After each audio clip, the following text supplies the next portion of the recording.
बिहार में होने वाले विधानसभा चुनाव से पहले एक बड़ी खबर निकलकर सामने आई है और खबर यह है कि क्या एनडीए में फूट पड़ गई है और क्या वाकई एनडीए में अब सब कुछ ठीक नहीं है। बिहार विधानसभा चुनाव से पहले जहां सीएम कुर्सी को लेकर तमाम बड़े सवाल खड़े हो रहे थे और वहीं देखने को मिलता है कि हरियाणा के मुख्यमंत्री नायब सिंह सैनी ने जो कहा कि जो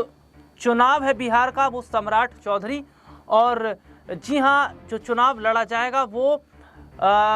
बिहार के डिप्टी सीएम के चेहरे पर। तो वहीं दूसरी तरफ देखा जा रहा है कि अब चिराग पासवान ने एनडीए के खिलाफ बगावत कर दी है, यानी कि जो चिराग पासवान है वे सीधे सीधे तौर पर अब एनडीए के खिलाफ दिखते नजर आ रहे हैं। तो क्या जो चिराग पासवान की बगावत है वो अब भारी पड़ जाएगी? दरअसल अपने दर्शकों को बता दें कि सीट शेयरिंग को लेकर यहां मामला तो फंस रहा है। इसके साथ ही साथ वक्फ बिल का जो समर्थन चिराग पासवान ने किया, इसका नुकसान भी उन्हें उठाना पड़ रहा है और इसके साथ ही उनकी पार्टी पर इसका बड़ा प्रभाव देखने को मिला, यानी कि उनकी पार्टी से कुछ मुस्लिम चेहरे जो हैं उन्होंने पार्टी को छोड़ा है। तो ऐसे में देखा जा रहा है कि चिराग पासवान कई तरफ से घिर चुके हैं और चिराग पासवान की जो पार्टी है वो अभी उतना विस्तार नहीं कर पाई है, उतना मजबूत वो नहीं हो पाई है और जिस तरीके से लगातार उनकी पार्टी कमज़ोर हो रही है, लगातार वोट बैंक उनके हाथ से फिसल रहा है। ऐसे में ये माना जा रहा है कि अब आने वाले समय में चिराग पासवान एनडीए का साथ छोड़ सकते हैं। हालांकि इसमें देखा जा रहा है कि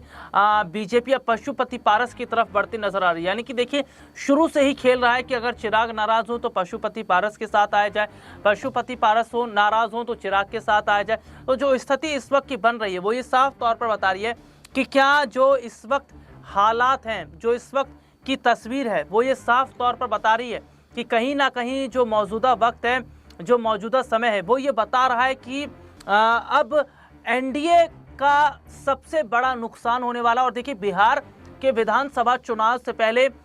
जो एनडीए के सहयोगी दल हैं, इसमें मैं जितना मांझी का भी जिक्र करूंगा, वे तो 40 सीटों की मांग कर ही रहे हैं और ऐसे में देखा जा रहा है कि कहीं ना कहीं उन्होंने जो मांग की है सीटों को लेकर, चिराग और मांझी ये सीधे तौर पर बीजेपी के खिलाफ खड़े हो गए। अब ऐसे में देखना होगा कि क्या बीजेपी इनकी शर्तों को मानती है या नहीं, और अगर नहीं मानती तो क्या ये एनडीए का साथ छोड़ देंगे। आज के लिए इतना ही, आपसे फिर दोबारा मुलाकात होगी, तब तक के लिए इजाजत दीजिए, नमस्कार।